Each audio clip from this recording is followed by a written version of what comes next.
Thank you for listening to the Matt's Movie Reviews podcast, available on iTunes, Spotify, Podbean, and Stitcher. Also, please follow Matt's Movie Reviews on Facebook, YouTube, Parler, and Instagram. And of course, be sure to visit www.mattsmoviereviews.net for the latest reviews, top 10 lists, and more. Now, on to the show. She's still traumatized. She'll find refuge in our Lord Jesus Christ. Sleepwalk, children, into the valley of death.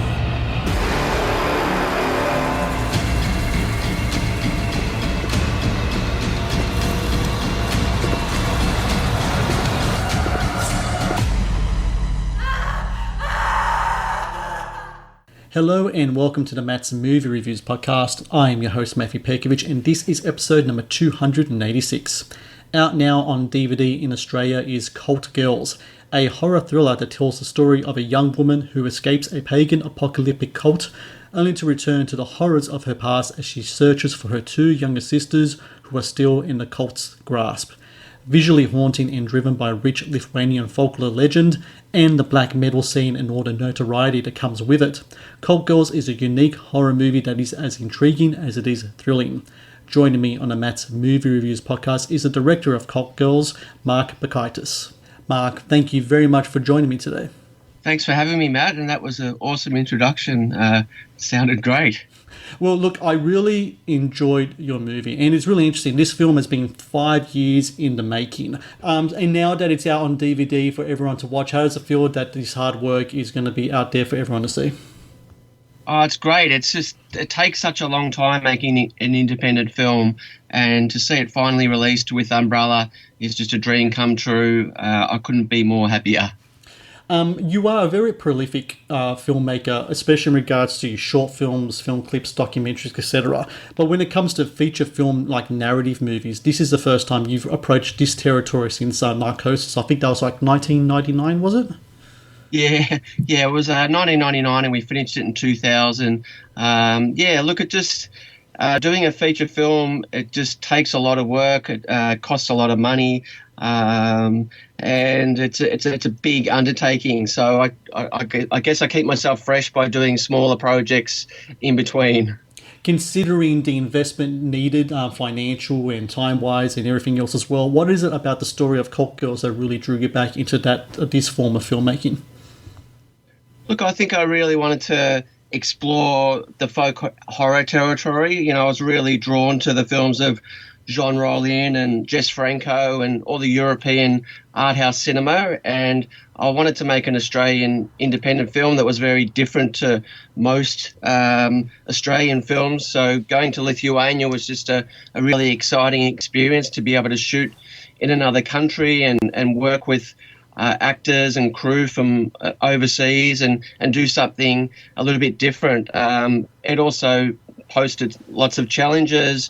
You know, when we came back to Australia, we really had to fill the gaps in, and that made it hard in a way. We were almost, kind of had some restrictions because of what we'd already shot. So it was an amazing adventure and an amazing experience. I also read that your grandparents come from Lithuania. You are from Lithuania, ancestry, Lithuanian stock. I also read that some of the influence that he had on you as a kid, while he was a devout Christian, he did have kind of like these kind of little pagan kind of statues around the house and such. Is this correct? Yeah, it was funny that a lot of the Lithuanians, they're Christians, but similar to the Mexicans with the Day of the Dead, they maintain these ancient pagan traditions through their Christianity. And yeah, he was like that. He had this statue of the devil, which I was fascinated by as a kid. It sort of spooked me, and being into horror movies and stuff like that, I always thought this is really weird that he's a devout Christian and has these, crosses also around the house, but he'd have these pagan artifacts. And I was very fascinated by that particular object, and I've used it in a lot of my little short films over the years, and it appeared in Cult Girls as well.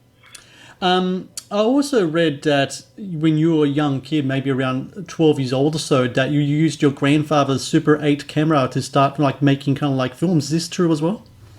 Yeah, so he was a really positive influence in many ways. Yeah, that Super 8 film was the start of my filmmaking process. I was, like lots of other kids at my age, when I saw Star Wars, that really kind of informed me, and I really got interested in filmmaking after that. And the first film I made was like a Conan the Barbarian kind of homage with all my kids, with all the kids in the neighborhood, and Yeah. yeah, it was a funny little film.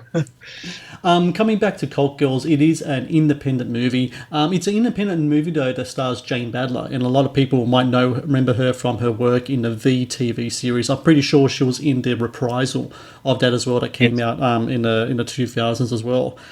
When you get a name like that on board an independent film, what does that do to your film when it comes to funding and also securing distribution? Look, it really helped.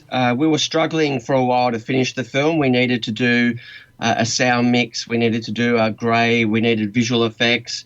And we had some interest from some executive producers in Los Angeles. And that wouldn't have happened without Jane being in the film. So I was very lucky to finish the journey by going to Los Angeles, and I did my sound mix with a guy called Jonathan Miller, and he'd worked on films like Don't Breathe and Independence Day and Trainspotting and Evil Dead and the Hellraiser 2 and 3. So even Hardware and Dust Devil, Richard Stanley's films. So it was amazing to just this small indie film that was really scraped together over many years, to be able to finish it at a high caliber with a person like that was awesome. It's interesting, though, that it is an Australian-made movie, but you couldn't secure local funding even from the government bodies. And it's something that comes across a lot when I talk to independent Australian filmmakers that work in genre film. They actually have had to find themselves securing investment, especially from American territories. Is that something that is really kind of just... what's the word I'm looking for? Just really frustrating as you as a filmmaker, that it seems like when it comes to these things that usually can help filmmakers, when it comes to genre films, it doesn't seem like the funding is there. Look, you really need to have a solid plan and the right producer on board from the start. And I guess my experience in the past has been you've got to sort of prove yourself and shoot something before a producer will even acknowledge you or be interested in you. So it's a tough kind of situation. We did get some interest from some Australian producers after the film had already been shot, but it was kind of too late to go back then, to get the producers offset and to, try and work with the budget. It was just too late to do that. So I think I learnt a lot about the process. But yeah, I think if you want to do it properly, you've got to do a lot of planning from the start. And I think we just jumped into it without much thought, which is probably not the best way to do a film. But sometimes you've got to be proactive and make things happen. It's interesting in those 5 years that you're making Cult Girls, that folk horror, which, look, it's a subgenre of horror films that's always been there. I know I've read that a lot of early folk horror films was a major influence of you as a filmmaker. But over the last few years, it's become really kind of mainstream with Midsommar and The Witch, etc. As you're watching this happen and you're making your own film, you think to yourself, oh, look, I landed on a perfect opportunity to release this movie because interest in this kind of thing is really high. Yeah, it was really interesting. I went to see The Witch at MIF, with its premiere at MIF, and that was during the middle of the production. I was like, oh, this is exactly what I want to do. Obviously, it's a higher budget. And then, obviously, Hereditary and Midsommar, I thought, wow, at least I'm in the zeitgeist, even though it's a low-budget film. So it's just frustrating that those films got finished before mine, so it just took so long without having the budget. When it comes to making horror films that deal with these kind of subject matter, it's really interesting. I was just only talking to a filmmaker last night, and in his movie, while it was a demonic possession film, it strayed away from kind of like the more Judeo-Christian kind of concepts of that subject matter and actually tapped into Hawaiian mythology, of all things. Do you think that these days a lot of filmmakers are straying away from the kind of Judeo-Christian concepts of the supernatural, maybe because they have been done so many times a fort and they're looking for something fresh and new to kind of use as a resource to fuel their horror movies?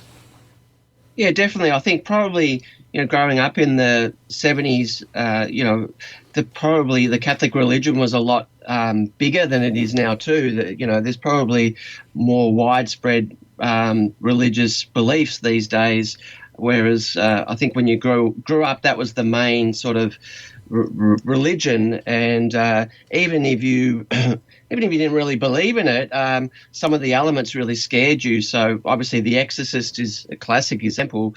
Even if you don't believe in the Christian religion and God and all that sort of thing, it's a very terrifying film. So I guess filmmakers at that time tapped into that thing, but now.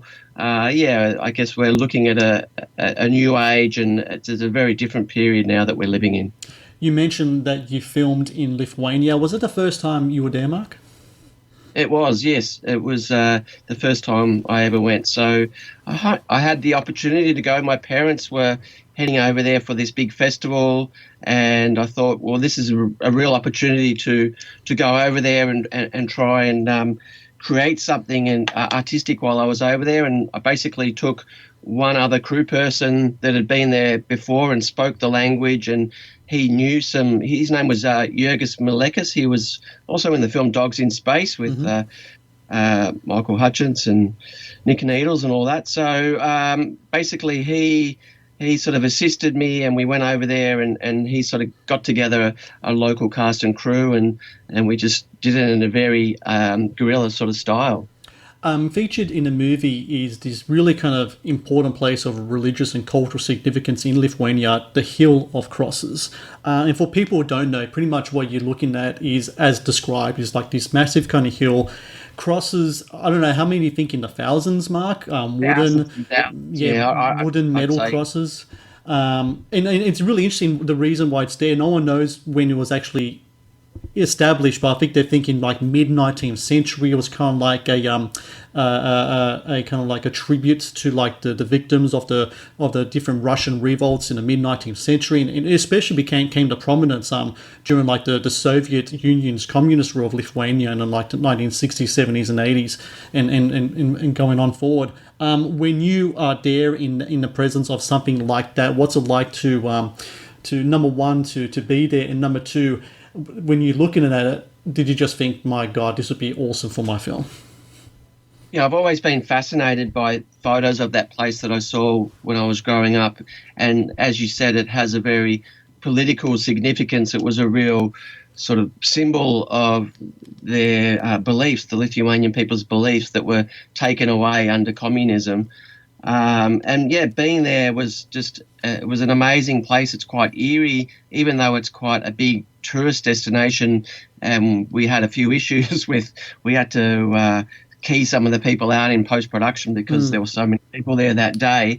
It would have been great to shut the whole place down. But yeah, it was just a very eerie place. We drove about 3.5 hours to get there, and it was raining that day, so we just had to shelter under these trees and wait for the rain to stop so that we could shoot. And it was just it was an amazing place. Just the scale of the place and the sound of the wind just blowing through the crosses, blowing all the little kind of rosary beads and the metal crosses around. It was just a fantastic place. And even though I've I guess made it appear a lot darker in the film, there still is a sort of heavy spiritual vibe there. So it was fantastic to shoot there. The really interesting thing about Cult Girls is that it touches on, or quite much delves into, this really kind of like current day practice of like this ancient pagan religion in Lithuania. I think the pronunciation is Romuva. Is it Romuva? Yes, that's correct. Yes, and it's a really interesting kind of thing in that you mentioned at the start of your film in a little kind of transcript that Lithuania was kind of like the last holdout during the Christendom of Europe. I think it was like mid 13th century that it finally did kind of like turn into a Christian nation. But ever since then, no matter what happened, whether it was the Christianization of Lithuania, or in the early or in the 20th century with the Russian revolts, or later on with the Soviet oppression. It was always there, but now it's kind of like it's becoming a little more prominent, a little more mainstream, to the point where I think like in the 90s it was actually like passed in Lithuania law as like a non-traditional religion. And I know there's still a lot of kind of like things going on there politically in getting that religion recognized, but the whole kind of movement of this practice of ancient pagan religion, did you know much about it going into Lithuania, or is that something you learnt of while you were over there? I studied a little bit about it before I went over there, and obviously was pretty fascinated by it. And we were just really lucky with those people. We just contacted them, and they were doing a traditional wedding ceremony just after when we shot. So we were able to get them in early and get them to perform this ceremony in this sacred space. So it was all real. None of it was sort of staged, and they just did it for us. Obviously, we shot a little bit of action surrounding it.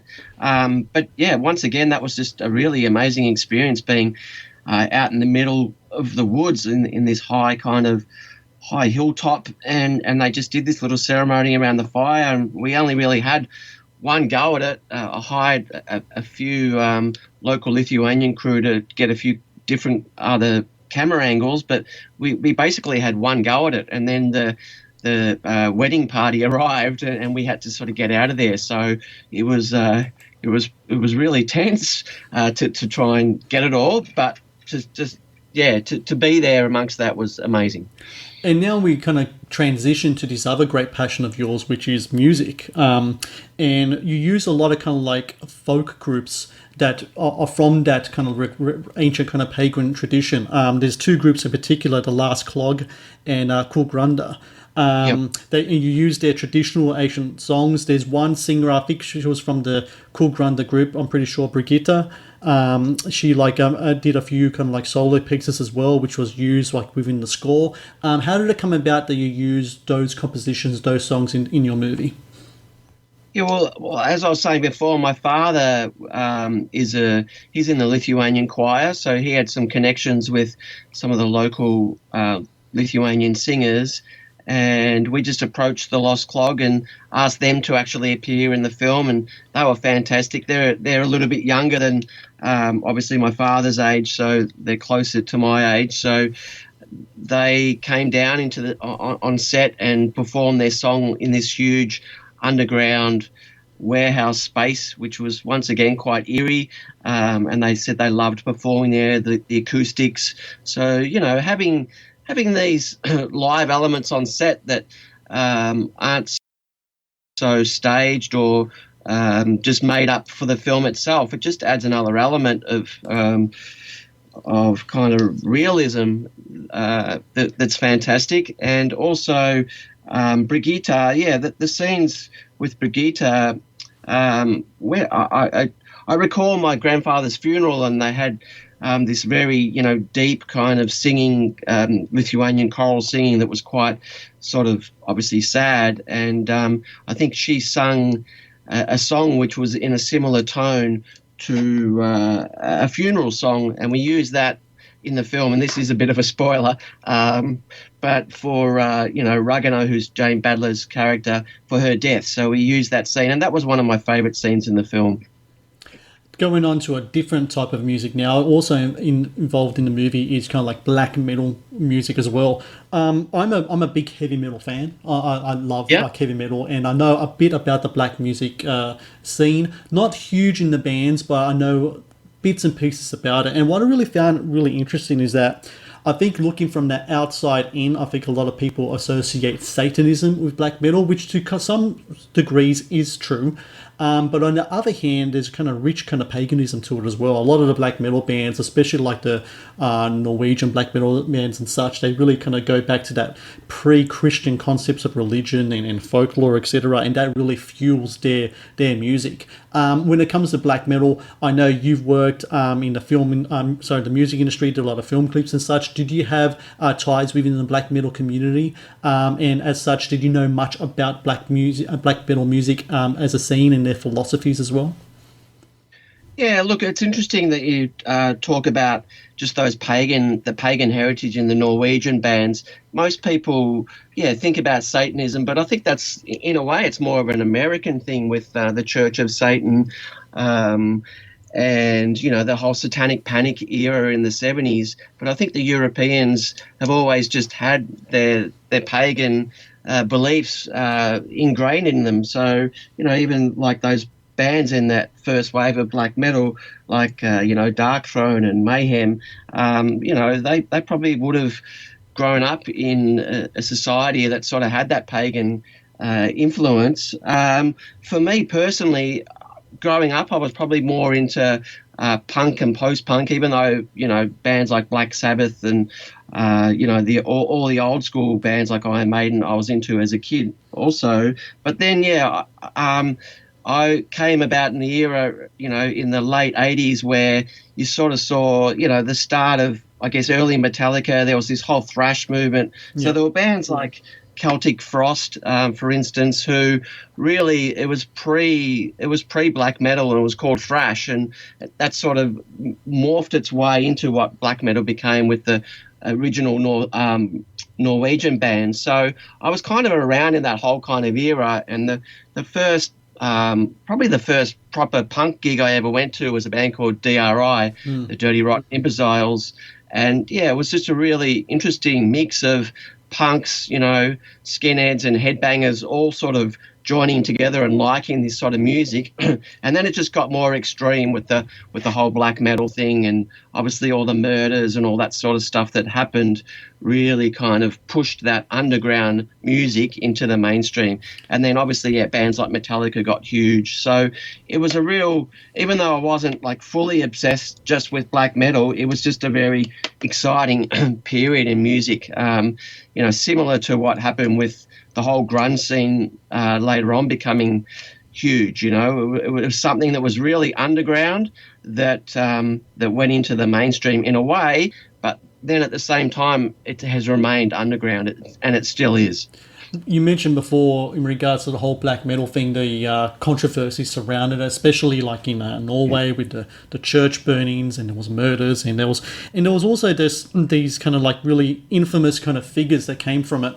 It's really interesting in your film. You have a character named Moloch, played by Albert Goikham, and he comes across as kind of like, I don't know whether you drew influence from these figures, but kind of like the singer of Golgoroth called Garth, and there's a singer from Burzum called Mark Bakaitis, who was really kind of notorious in like the whole kind of Norway scene back then. Were they kind of like influences in shaping that Moloch character in your movie? Yeah, definitely. I definitely looked at all their interviews and showed them to Albert. He didn't want to copy them, but I think in a way he did take influence from them. I guess people maybe see those figures as being, not, how can I put this? Not really serious about what their beliefs, or just doing it to get attention. But I took the character as, what if this person really was a mystical person that studied the black arts and lived like a hermit out in the forest? What if he really was like a dark kind of magus, a dark magician type person? So I just sort of took it one step further, maybe into the fantasy realm a little bit more, but we definitely use those figures as a reference. You actually have a bit of concert footage in your film as well. I think the band's called Tribulation. How did you get them in the film, and what was it like filming a black metal concert? Well, I was very lucky to have a friend called Hussein Koda. He's like a legend in the kind of indie underground kind of Melbourne scene of filmmaking, and he was very into he's very into black metal and extreme underground bands. And when I was writing the script, he sort of came in and helped as a co-writer with research and helped me with my ideas.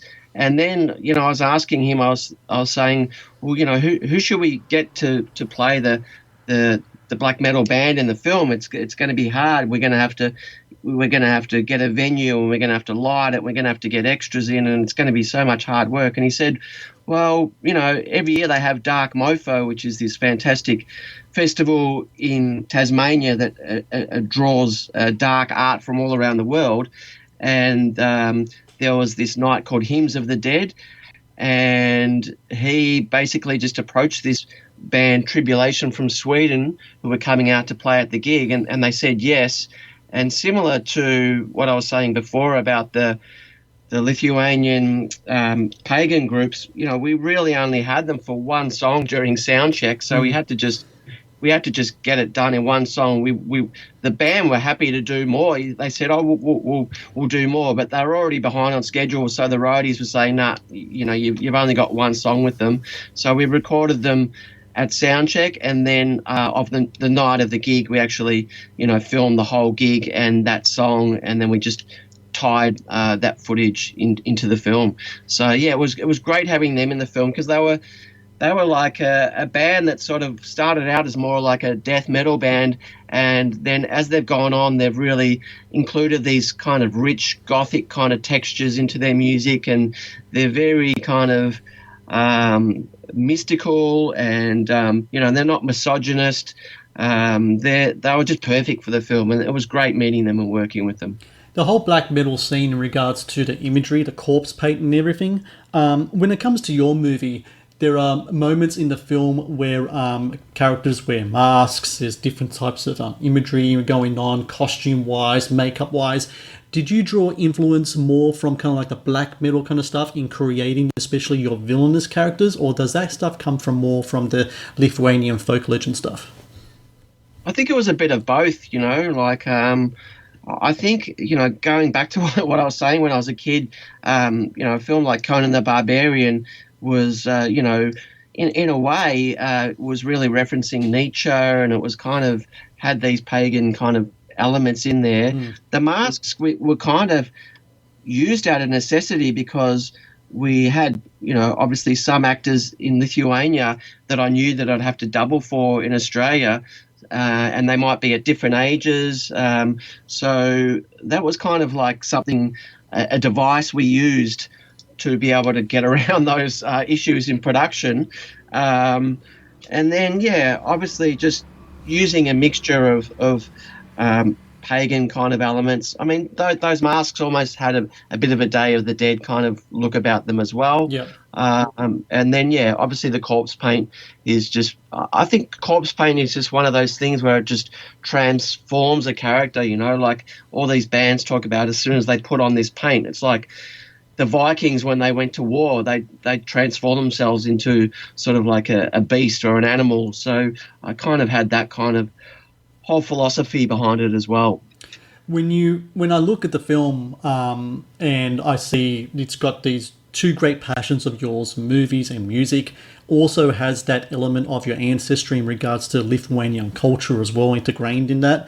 Is it fair to say that maybe Cult Girls is perhaps your most personable and personal film so far? Definitely, yeah. It's just got so much of myself in it. I think, in a way, obviously the plot maybe isn't as complex as something like Hereditary, which is so well written. I mean, my films are very visual. They're very dreamlike. The plots are pretty thin in a way, pretty much like a film like Mandy is a good example of a film that I really like, that, I try and aspire to that sort of style. But yeah, it was a very personal film. I think in the end, the whole transformation of Dahlia into Ragnar, it's really about just accepting who you are, and accepting your family, and maybe some of the darker traits that they might have, or the issues that they have. It's about an acceptance of all that. So I think that would be one of the key messages of the film.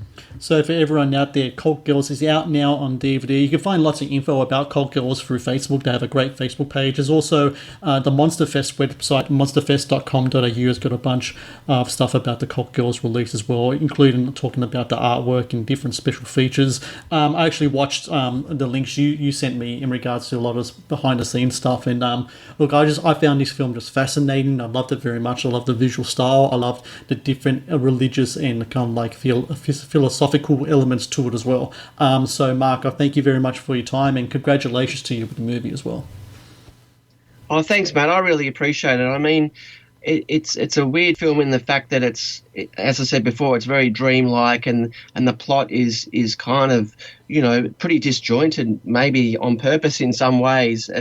There's very deep meanings in the film, and for someone to appreciate it and understand it and want to know more about it is amazing, and I really appreciate you for talking to me today. No worries, Mark. Take care. Thanks, Matt. Bye.